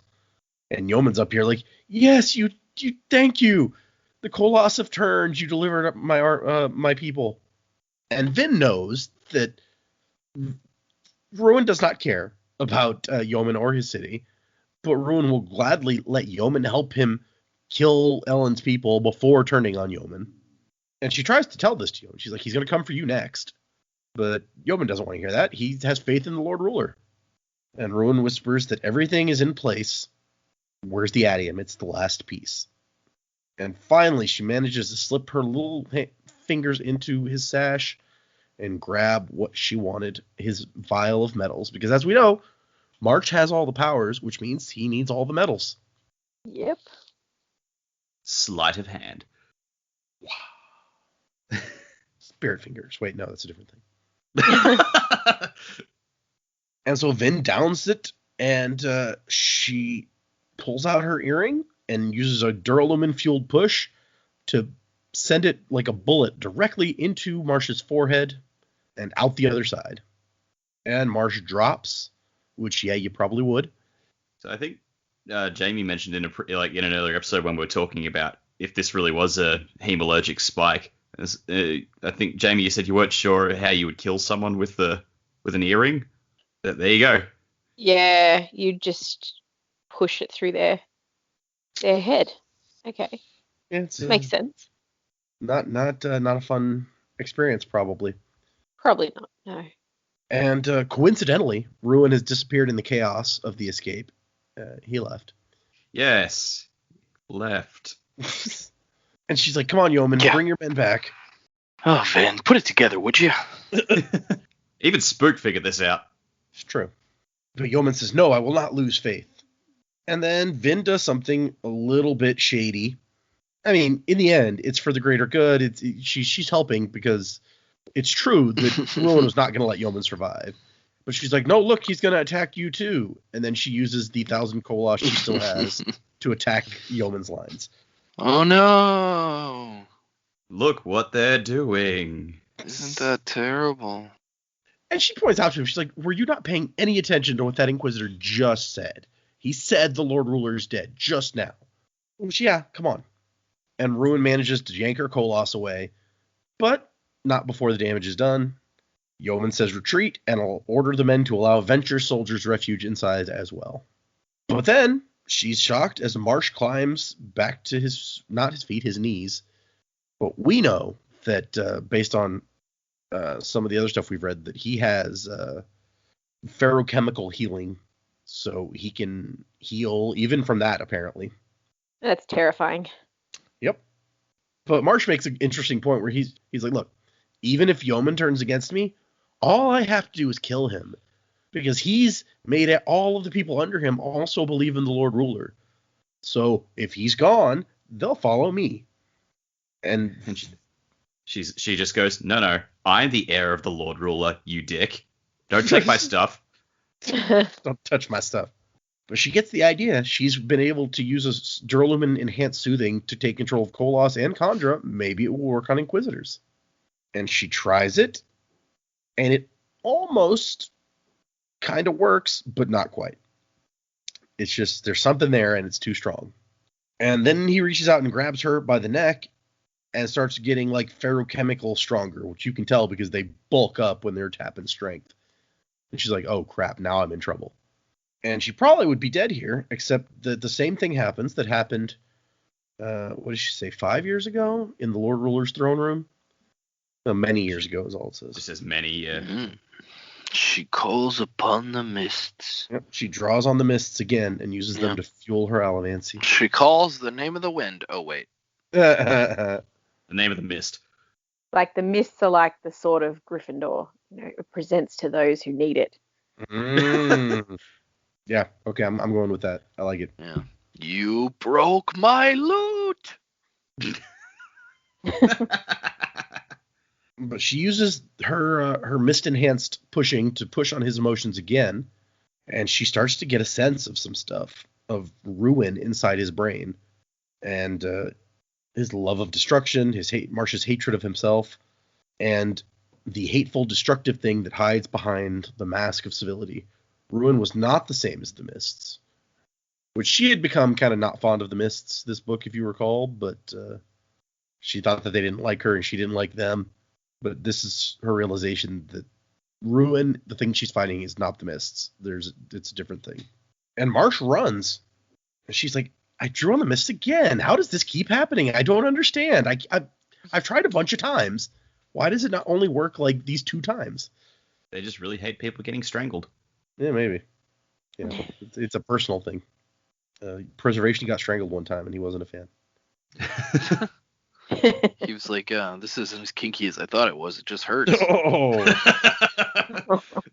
That's why he and Ruin don't like each other. Oh, let's not go down that rabbit hole. We're coming back to Elend, who is trying to fight off these Koloss and get his men retreating. And we find out that he has 10 coin shots in his army, which I don't think is a thing that we knew. And they're sitting here firing wave after wave of coins at the Koloss, like archers. But he also has archers. We'd speculated several times. It's like, do they have any mistings in this army? They don't seem to bring it up that often. Yeah. So it was nice to get confirmation. Oh, yeah, we've actually got a few here. So. And his main line of soldiers is supported by lurchers from behind, who pull on the Koloss weapons to throw them off balance. So he's kind of got some clever uses for some of this. His small number of Allomancers. And then Set's there, drinking some water, and he's like, I never did like having those things in the army anyway. And he goes, at least we'll die in battle rather than of starvation. Thank you, Set. Very helpful. And then something flies through the air and lands right in the middle of the table, because why not? And Vin is like, Ellen, retreat into the city. Yomen will let you in. And he's like, Vin, what took you so long? I got delayed by an Inquisitor and a Dark God. Now hustle, and I'll distract the Koloss. Oh, Vin. I love her. She's the best. I love their little dynamic. He's like, just drops in after being captured. He's just like, oh, finally. Yeah. Where have you been? Jeez. It's about time. And then she just gives back the Inquisitors, Dark Gods, same old stuff. Yep. Just an average day. You missed our date night and our board game night. Ham beat the pants off me in Settlers of Catan. Settlers of Luthadel? No, that doesn't work. Turns out you do not want to play the game of life with Set. Yeah. I don't want to Set's play also Set. really good. Yeah, exactly. Set's also really good at Risk, so that sucked. There is one bit in the annotations I was going to touch on for this part, where he talks about drawing on the mist. He's like, Vin does it for the second time here. I kind of wish I'd been able to make her do it in the second book somewhere, but I decided to back off on that plot in book 2. The thing is, Vin drawing on the mist feels kind of like a Deus Ex Machina, and I didn't want to make the entire series about that. It's a mystery to be explained, true, and it was worked in and part of the magic system from the beginning, but I can't deny that it feels like it comes out of nowhere. So that's why we didn't get that in book 2. Yeah. So she didn't need it when she broke Ellen's half-brother's skull with her skull. I think it would have been a bit much if it was in all 3 books too. You're like, yeah, I agree. He's going to draw on the mist again. We're still not going to know why or how. But... Like that once per episode thing. It's like, how did this happen? Yeah. The next epigraph would be like, drawing on the mist. And I'll be like, gosh. The next epigraph is, Inquisitors had little chance to resist Ruin because they had more spikes than any of his other hemalurgic creations. So there you go. There's our theory from however long ago that more spikes makes it harder to resist. Here it is. There it be. More spike, more control. It would have taken a man of supreme will to resist Ruin even slightly while bearing the spikes of an Inquisitor. Foreshadowing. Bum, bum, bum. We already know that, Marsh has been resisting in his mind, if nowhere else, a little bit. So I think that's just telling us, Marsh is a cool dude. Oh, but he's getting ready for something. His internal monologues, makes it clear, he's storing up his resistance or whatever for a certain moment. So sometime before the end of the book, that moment's going to come. Yep. One would really hope. If Vin had just killed Marsh there, it would have felt really anticlimactic for his whole character in this book. Oh, and he's dead now. Okay. When she did that, I did not believe for a second he was staying down. I was like, well, that's not going to stick. Yeah, no. So then we cut to Sazed and Tensoon, and Sazed is like, oh my gosh, I've been kind of a jerk. Of all the times the world needed something to believe in, this is it, and I wasn't caring. I wasn't here to help people. And it kind of takes a minute to get around to the fact that he is riding on Tensoon, and Tensoon, he says he'd feared slowing Tensoon down, who obviously could travel more quickly as a wolfhound. Tensoon thought about that and then ordered a horse and a large hog brought. The hog to give him extra mass so that he could make a body around the horse, but like with enhanced muscles and weight. So it makes it like a big old Clydesdale, basically. That can run fast with this deep, deep ash. It's like, holy shit, there's a lot more a Kandra can do with their ability than we realized. Mm-hmm. Mm. Also, like, originally he was, way back when, he was very offended to be a dog, but then that sort of grew on him. When did this whole horse pig thing occur to him? It's like, has he just experimented with other bodies on the side? It's like, hey, being a dog wasn't so bad. What other animals can I do? Right. It makes you wonder. I mean, I guess it might be repulsive to him, but he's sort of come around and gone, well, that body really works for me. This is what I need now, and that body's going to do it for me. So Yeah, not it's out about of necessity. Yeah. He's just going to show up at the Battle of Fadrex. It's like, there's going to be like, wait, what is that thing attacking the Koloss? A fucking elephant plows in and starts talking. It's like, everyone get out of here. Man, that would be the best. Like Tensun the war elephant. Oh, Kandra aren't allowed to kill people though, so. No, he's killing Koloss. Yeah, maybe that's okay. I don't know. An elephant who never just- forgets to kill. I just got your dinosaur comic again. That's weird. No, this is a different one because I was about to read out of the annotations. This section of the annotation is called Talking Horses That Talk About Their Feelings. So, a funny story about this chapter begins with me admitting that I did not come up with the Tensun digest a horse trick first. I tried writing this scene with Sazed clinging to Tensun's wolfhound back as they ran south. It was awkward to describe and even more awkward to imagine and did not work well. Eventually, while working on the solution to the problem of getting Sazed south, I realized that Tensun could just adjust another body and use that. Easy fix. And one that fits really well with the magic and the setting. This intersects with another story relating to my friend Nate, one of the guys in my writing group, who's a big fan of dinosaur comics, a webcomic that deals with philosophy or literary criticism often. Years ago, he brought a comic to the group where one of the characters in the comic strip complains about fantasy books and how they're all about talking horses that talk about their feelings. So all through writing book 2 of Mistborn, Nate took delight in the Vin/Tensun scenes as they were all about a talking dog who talks about his feelings and never let me live that down. So almost just for him, I had Tensun take on the body of a horse for a few chapters. At least he didn't end up saying that much about his feelings. That's funny. It's like, I like the end of the comics. Like, would you rather battle Klingons or trolls? God.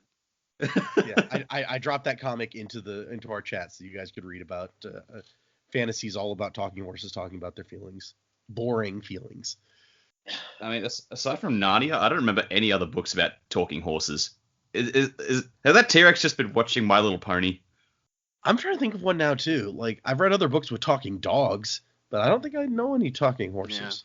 Yeah. Let's see. Talking horses in sci-fi. No, in fantasy. That's why sorry. Dinosaur says sci-fi is better. Fantasy books. But the other day when I was looking through these annotations, I started reading some dinosaur comics, and that's when I dropped the other dinosaur comic into our chat because it was funny. Yeah. And it reminded me of the spook rap because he's got the Sherlock Holmes rap. But so Sazed is riding this giant horse thing, and Tensun can just keep going. We know he has the blessing of potency that he got from Orsor, so apparently it lets him keep going for a long time. Plus, he had a big meal. He's a grown boy. He ate his food. It's really too bad that, Spook didn't wake up first, because then Gordel could have come too.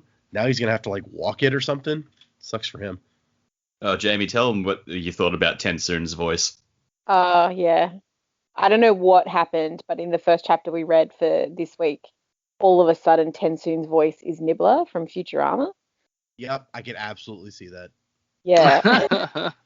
Because he's like a wolfhound or something, just like Nibbler was a pet, and you don't expect them to talk, and then they're both very smart. So it fits. Yeah, I got you. Yeah. We are created like Inquisitors or like Koloss. Yeah. However, we are more subtle creations than either of those. And sometimes we make poopies. Yeah. So Tensun starts to explain, my people are created from Mistrace. The Lord Ruler turned Ferochemists into Mistrace. We talked about all this. And they began to breed true as a species. Add a blessing to a Mistrace, and they awaken and turn into a Kandra. So, yeah, I mean, Tensun was never a Terraceman. He was born 300 years after the Terraceman got turned into Mistrace, so he's a pure Mistrace. And he says, what's a blessing? They are 2 metal spikes. Were created like Inquisitors or Koloss. but we're more subtle, as Joe said. No, Dak said that. Oh, was it? Sorry, you guys. It was a voice, so I didn't. Nibbler said it. Yeah, Nibbler said it. Exactly. That's Yeah. what it was. Frank Welker. Yeah. Yep. Scooby-Doo. I mean, Freddy from Scooby-Doo. Joining us on this episode is Frank Welker. That would be great. I love Frank Welker. Flock of geese. That's like they talk about that like that's from one of the Futurama commentaries. Commentaries, yeah. Yeah. He can do a whole flock of geese with his voice. Just like God. you ask Frank for any animal and he's there, just Yeah. instantly. That's it. Because he does Nibbler's normal like chatterings, the really high pitched stuff as well, doesn't he? Yep. You know who's underrated? Dave Herman. That guy's great. Yeah. Sure, I agree. Let's see. So his blessing gives him strength. They're having a conversation. He's teaching Sazed a little bit about Khandra. There isn't much time left, and Sazed's like, yeah, I can see that. So what can I do? And Tensu says, this is the only time where we can succeed. We have to be ready to aid the hero when she comes. She will lead an army of Allomancers to the homeland, and there will save all of us, Khandra, Human, Koloss, and Inquisitors. Well, that's news. She's going to have an army of Allomancers that she leads to the homeland. All right. And he's like, you have to convince the Khandra of how dire the situation is. There's something they must be prepared to do, something difficult yet necessary, and they will resist. And Tensu's like, do you know where we are? And so he's like, I don't know, dude. Everything's like, it's all ash. I have no idea where we are. Over there is where the terrorist people have set up their camp. And so he's like, wait, we're at the pits? He's like, yeah, we call it the homeland. They're not technically the pits. They're like adjacent. It's pit adjacent. Yeah. When they sold us the land, they said, yeah, it's pit adjacent. Like, wait, so does your homeland grow adium? He's like, grow it? No. That's what separates us from the pits. That's where those stuff is. It's what separates us from the rest of you. And so he's basically, you see that like depression, the low place in the ash, that's where you got to dig. So go in there. It'll be great. Get on with it. And so, yeah, he digs a little bit and finds a tunnel. And hang on. You skipped the he skipped the great part. Says jumps off and is like, oh yeah, okay, I'll take my pack. You got a bag here of dog bones and another bag of human bones. What's that about? That's weird. Probably a body. It's fine. He's a Khandra. I guess I'm not gonna ask. Yeah. Just normal Khandra man. stuff. Yeah. You blobs really cracketh me up. You never know when you might need to be a human for a little bit. It's fine. It's like he's not incorrect in that assumption, but there's something else about those bones he should probably know. It's fine. Says probably wouldn't care that much. It's not like it's real Kelsier. Still Kelsier's bones. Nobody like asked for them back or anything. The Khandra had them and they knew, so they were like, yeah, whatever. Who cares? I guess that's true. The Khandra did bury them himself. Dude, what if there's bone allomancy? That'd be pretty sweet. Ooh. I don't know how that would work, but yeah, it's weird. Yeah, shove bones through people. That's okay. Terrifying. Mm-hmm. But yeah, so Sazed gets in the tunnel, and somebody up ahead is like, wait, Khandra, who are you? Which bones do you wear? Who returns from contract?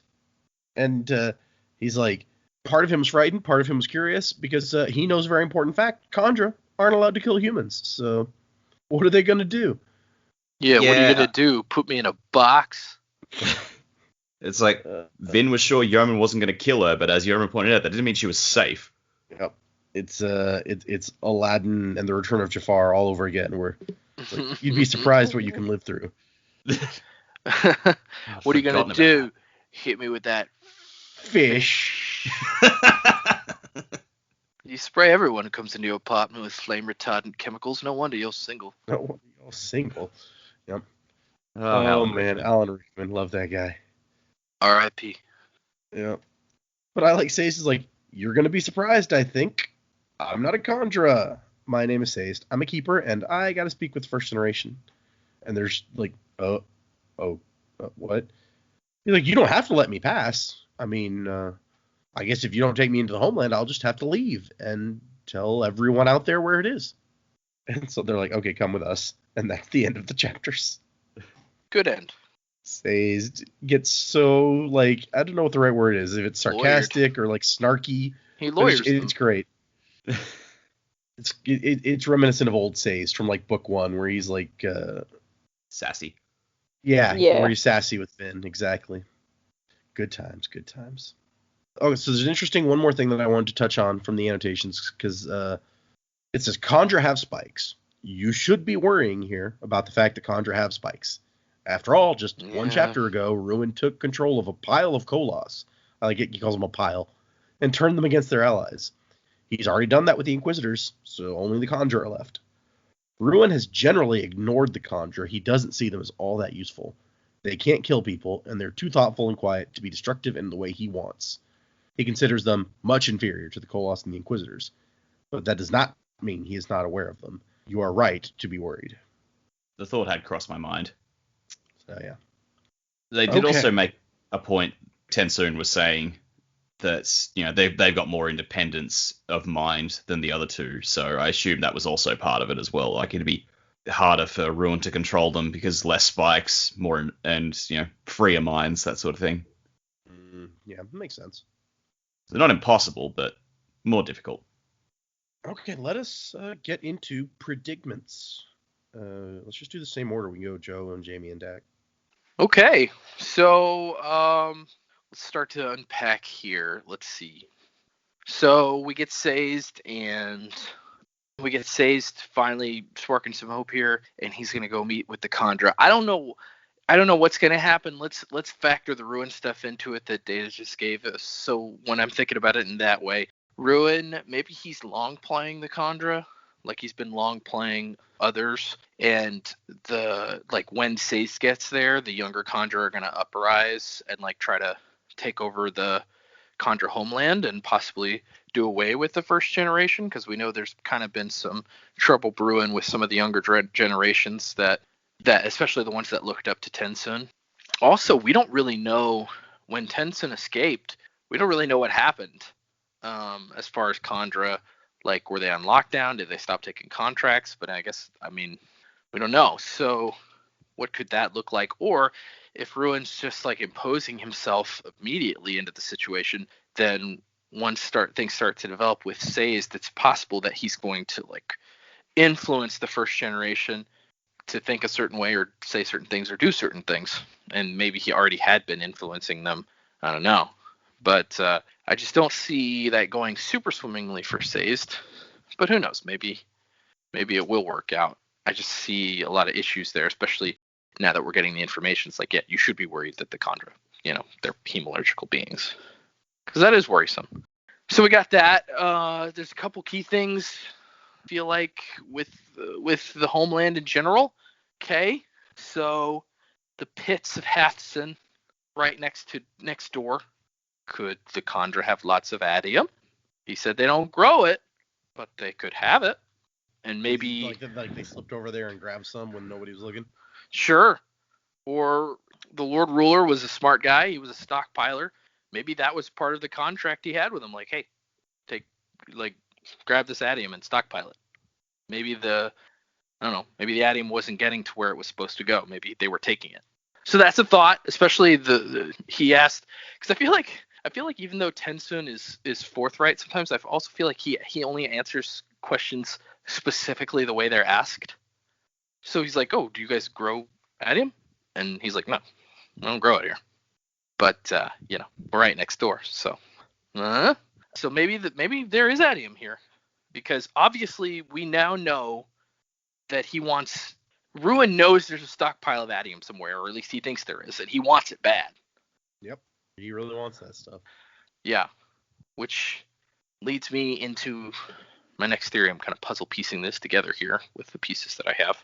So we know that from previous chapters that what's his name, Ruin, he has a body and he wants it, and then he wants this adium real bad.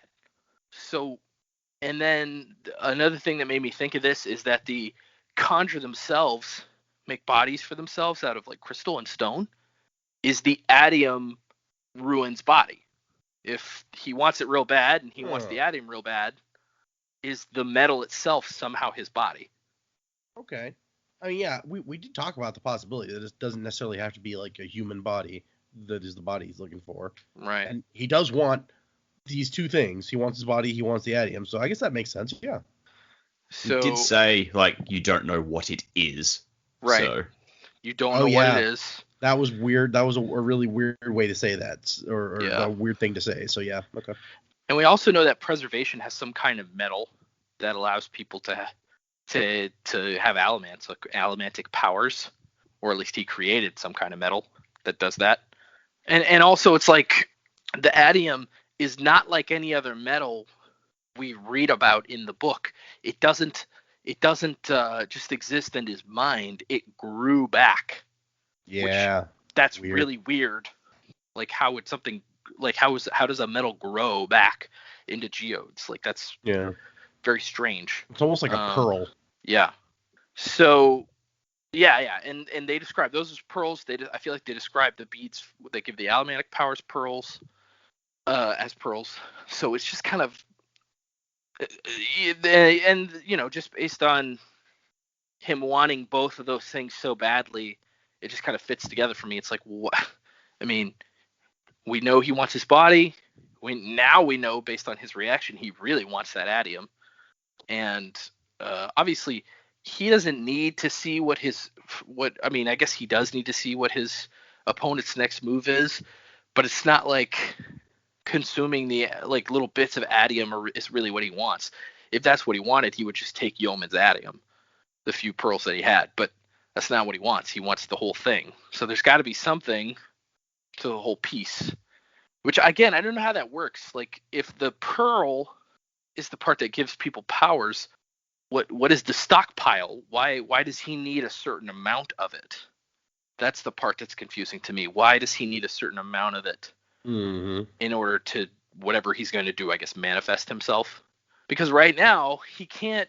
At least based on what we read, it doesn't seem like he could physically manifest himself outside of people that have been hemalurgically implanted. So he can't like make himself appear to people or physically manifest himself in any way. It doesn't seem like. Yeah, he definitely hasn't. So right. We don't know for sure he can't, but it kind of seems that way. Yeah, it seems that way. And so, when you think about it, it makes sense. He's saying, "I don't have my body. I want my body back." So that's my theory on adium and why we're in the homeland, and which says all kinds of weird things about how this stuff works. It's like, are they eating bits of ruin to know the future? I don't know. It's confusing. Yeah, it's weird. So there's that. There's that piece. That takes us into the third chapter. I don't know what this message is that Spook got. If his uncle gave it to him in the dream, great. If Kelsier gave it to him, in his dream, I'm a little surprised that he's willing to take Kelsier's word for it. Of course, we obviously stepped into the end of a dream conversation, so who knows what was said before that? Because it's not on the page, so we don't know. Could have been anything. Right. So whether or not it's Kelsier or his uncle in the dream that told him whatever, it seems like he's got some knowledge that he believes is very true, even though at this point a lot of it seemed like speculation. So either he was given that knowledge in the dream, or his subconscious pieced it all together, or something. But he's got a message to give to Vin about hemalurgy. I'm assuming like about maybe how the spikes work and ruin and the spikes and all that. Also, and then going on to the next chapter, Vin didn't like grab her earring back that we saw. I don't think, right? Like it didn't say on page that she got her earring back. I don't think it said, no. Okay. So that'd be interesting to know if she'd find it or if she'd even put it back in. Maybe she'll get the message from Spook and not want to do that, if that's what the message says, which I'm thinking it might. And then I don't know what they're going to do, just hold up in Fadrex. I guess wait for Tensoon to arrive and then all head out to the homeland, I guess, since that's what they're supposed to do. So Tensoon arrives, they march to the homeland through the ash, riding, weird horse dog Tensoon thing. Horse pig dog. Dog horse pig. Dog pig horse. I like that one better. Man bear pig. Yep. Man bear pig, sure. And so yeah, there's a battle. Surely a battle's coming. Surely. I feel like we're getting there. I'm trying to think if I've left anything out that I was thinking of. Oh, I mean, again, it's like anytime I predict something, it just raises another question. It's like, if somehow the Adium is his body, then what is Preservation's body? And they had man bodies at some point, right? Because that's what we're getting at here. So did they both turn into a metal? Did they? I don't know. Anyway, that's where I'm at. Okay. That works. Okay, so I've only got a couple of things today, but I was sort of thinking that the Adium stockpile maybe is the true bodies of the first generation. Maybe it's a stockpile they've actually had for a really long time. So, because we haven't really seen them yet, so maybe that will be a thing.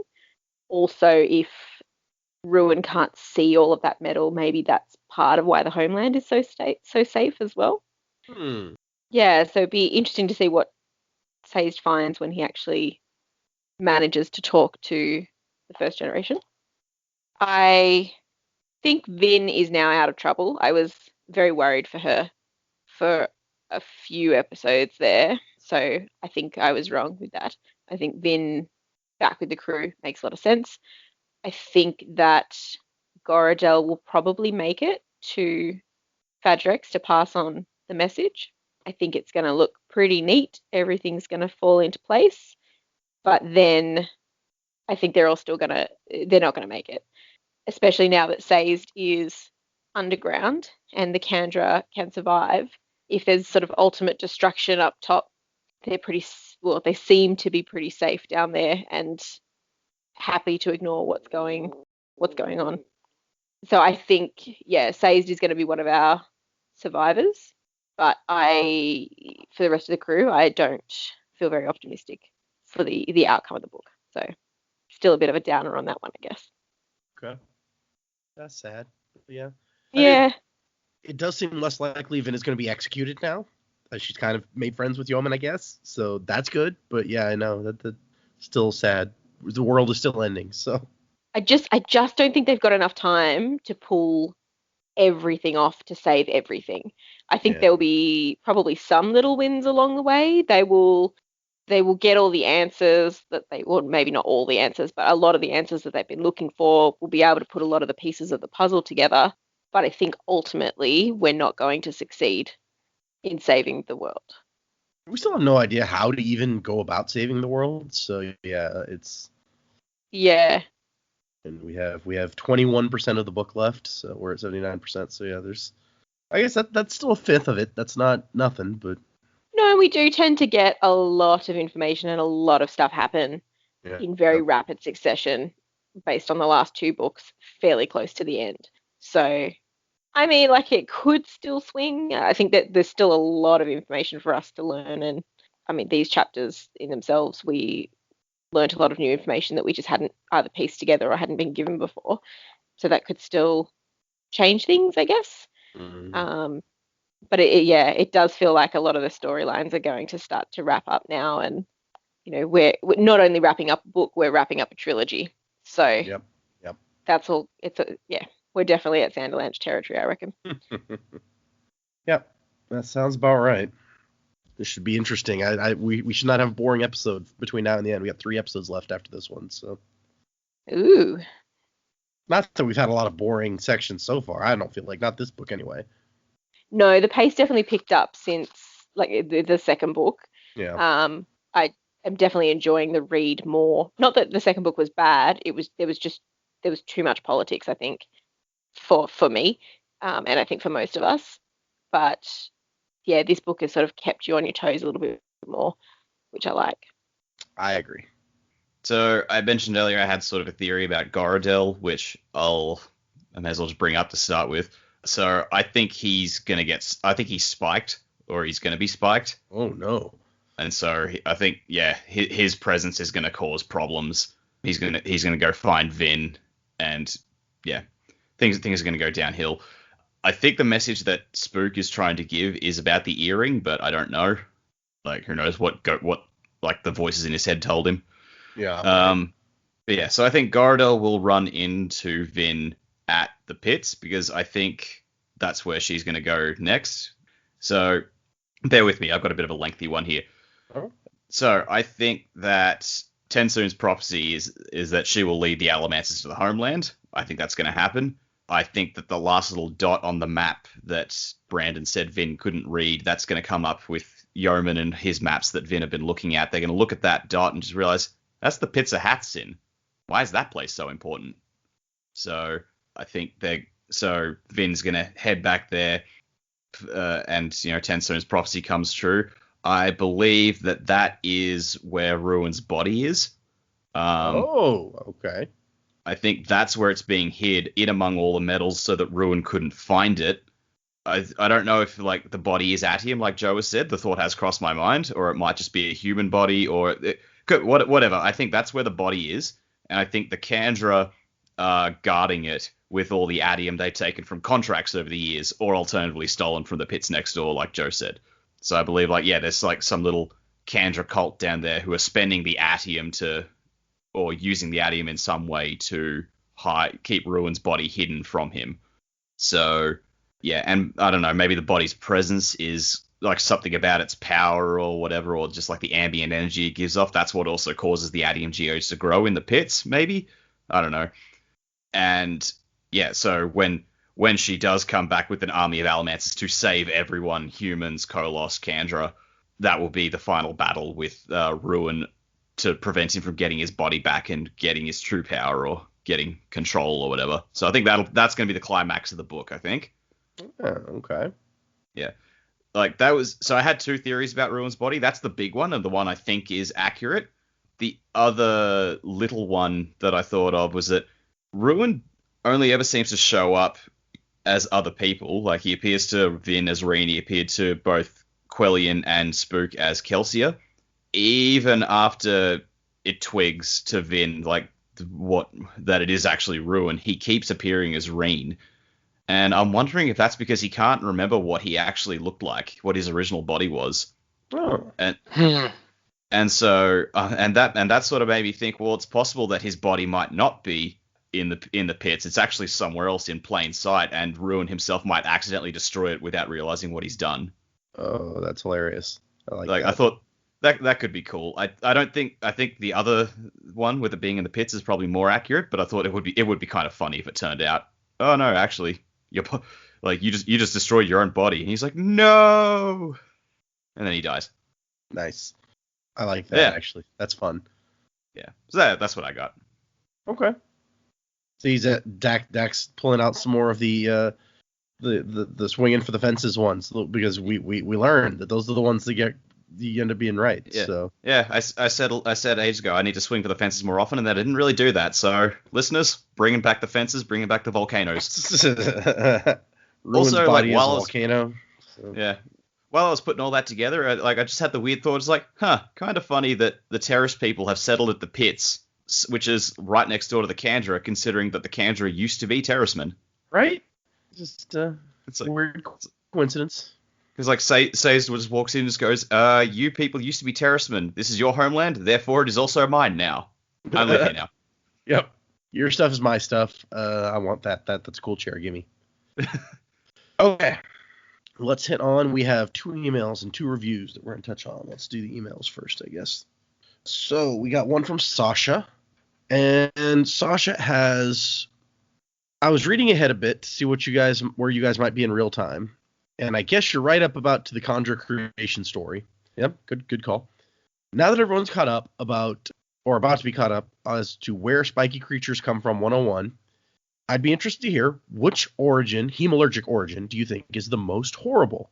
So, the Kandra Mistrace story seems to be the least awful of the lot until you think about it. Rashek turned every living ferrochemist into nearly mindless-eating carrion blob monsters. He told his best buds, hey, I'm going to blobify you too, no hard feelings, you're just too dangerous. But if you're willing to work with me, I'll come back in a few with some murder spikes and turn you into sapient carrion-eating blob monsters.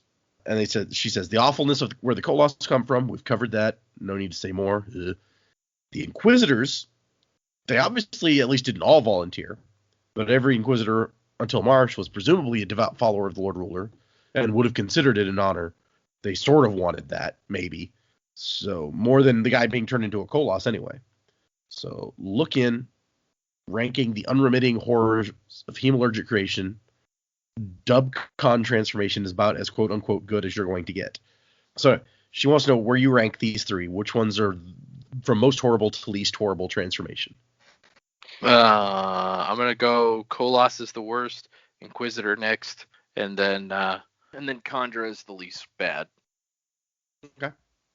Yeah, I probably would have put Inquisitor first because I think they're fairly conscious of what's happening, which would just be really traumatic.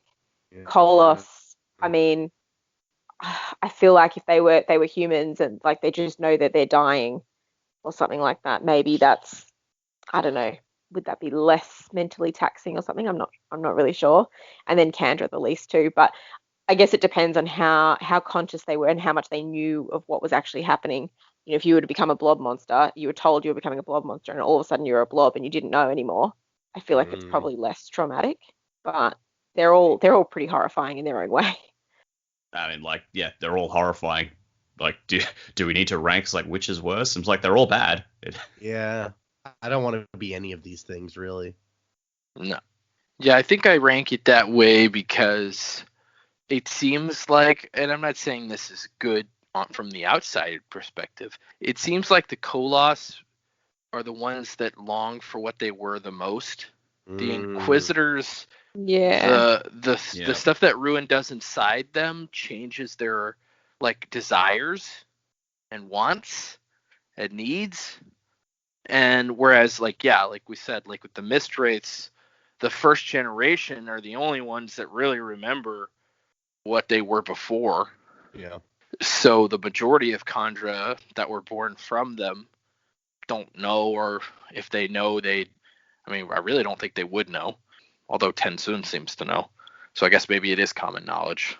But it seems like they are very kind of happy to do their contract duty that the Lord Ruler set down. So they feel like they actually have a place in the society. So I don't know. I think that's why I find it probably the least horrifying, because I'm trying to think of it from each individual's perspectives. It's like if I'm evil and my desires have now changed to evil desires from an outside force, I don't know that I'm going to be. I think we're seeing an unbelievably unprecedented thing in Marsh where he is like aware of what is going on and he's upset by it. I don't feel like, of course, we don't get inside the other Inquisitors' heads, but I feel like he's probably got a stronger will than the other ones, and maybe that's why he's so kind of disgusted with himself. But then at the same time, you hear from his perspective, Marsh felt happy, or he knew it was beautiful, or he loved it, or whatever. So it's even changing him. So I think that's why I ranked it that way. Yeah, no, I get that. I'm more with Dak, where I'm just like, they're all bad. I do not want. Oh yeah, I mean, bad is bad. I don't want to be any of them, except, if I could be a blob monster that's not a blob, if I could be normal but then like shapeshift, that would be sweet. I mean, yeah, they could be normal most of the time as long as they have bones, if they feel like it, I guess. Presumably they make pretty believable humans, since they can pass for them really well. I don't remember if this is in the manga, but in the original Full Metal Alchemist anime, it's like one of the homunculuses, or one of the 7 deadly sins, envy. It's like envy doesn't remember what they originally looked like. Because they've been shape-shifting for so long. It's like that would kind of suck, yeah.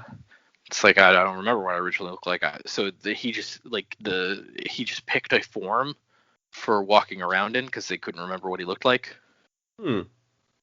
Brutal. Yeah. Okay. Our other email, let me get that, is from Dean, and Dean says, "Hey guys, I wanted to say how much I enjoy listening to your weekly podcast. You're all hilarious, witty, and have many thought-provoking conversations regarding characters and plot. I love it. I've decided to write you after listening to your latest episode because I believe I was the one on Reddit who acknowledged the length of the podcast if you plan to read only 2 chapters a week." And this would have been back around episode 3 where we were reading 2 chapters an episode. That's true. That's how we started, was 2 chapters at a time. Oh, the old days. Yeah. I had never been a podcast person, as I always felt like it was an odd way of consuming media, but I came across the Reddit post of a new Mistborn podcast while I was reading it, which is pretty impressive since I burned through the trilogy in a week. And I thought, you know what, maybe I'll give it a try. Since then, I've been listening to many other Cosmere and the like podcasts, and I only have you guys to thank for that. So we turned Dean on to podcasts. Good on you. I hope you're enjoying them. Wow. I listen. I don't commit to a lot of them. There's a few podcasts that I have to really like them to want to listen every week, basically. So not that many make the cut for me. I feel the same way. I think I have like six of them that I solidly listen to, and the other ones I don't really give much time to. Dean says, things are a bit harrowing in Israel right now, without getting political, so it's nice to have an hour and a half of your joking around this week to take my mind off of current events. Shalom, and keep up the good work. So thanks, Dean. Things are not at the best ever in Israel right now, so stay safe, and thank you guys for your emails, Sasha, Dean. If anyone else wants to send us emails, the address is thesanderlanche@gmail.com. You can find us on Twitter, Facebook, Instagram, all the places. We also have 2 new reviews this week on Apple Podcasts in the US. We'll hit those real quick. The first one is from Tom Jim 04.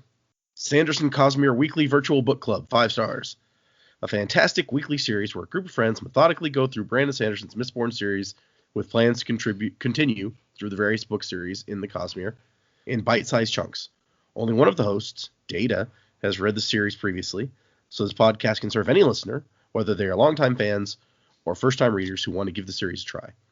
Data does a fine job of moderating the discussion and stoking the flames of speculation on theorizing from his co-hosts, all while dropping occasional Easter eggs or trivia about the greater Cosmere without straying into spoilers. A fantastic listen and a great start to my Monday mornings. Thanks, Tom Jim. Hey, that was a great review. Sir, you see right through us. You're a seer. Ooh, Adium Misting, because we established the existence of Adium Mistings this time. Yeah. Nice. Okay. How would you call it gold misting? Gold Misting. There is an official name for that. Hold on, yeah. Yes. I think we talked about this. I think we did, but I don't know if we came to a conclusion. A gold misting is known as an augur. Ooh. That's a nice one. Yeah. Okay. Right, I think we did talk about that. We talked about the potential existence of gold mistings and what it would be called. And now there's that. We know that there are Adium mistings. We know that it's not restricted to just the 8 mistings. So it would be pretty obvious that there would be gold mistings, which is why I went ahead and told even though we haven't seen one yet to confirm that they exist. Plus, then you assume there's also got to be mistings for Electrum and whatever the other one is. Aluminum and Duralumin. Although both of those would be very boring to be mistings for. Yep. It's like, aluminum, I don't have any aluminic metals in me. Yeah. It's like, how would you even figure that out? Right? I guess you could still burn it, so you'd know that. But no, that would suck. With the burn. When duralumin would be burned, you just like burn it real quick, and then you'd be like, I guess, that was it. I can enhance nothing. It's like, oh man, I got something come out of my fingertips. I think my nails grew a little bit. 0 times a million is still 0. Yep. That is essentially what that is. Yes, it's like multiplying by 0. Okay, other review. Another 5 stars. This one is from Ranksk, Rangsk. Ranksk. Quickly became my favorite podcast. The premise of this podcast is amazing, but it's the execution that keeps me coming back for more. This format is equally great, both for the big Sanderson fans who want to relive their first read-through, as well as people who are new to the Cosmere and want to get into it. And that's that one. I should point out that the previous one said lots of nice things about me personally, so...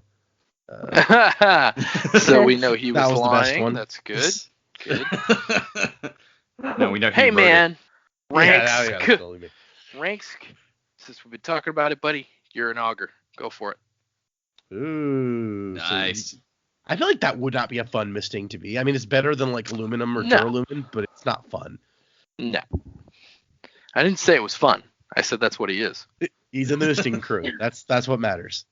That's right. It's like, I think Yomen said at one point, it's like bronze, the most useless of allomantic metals. Oh boy.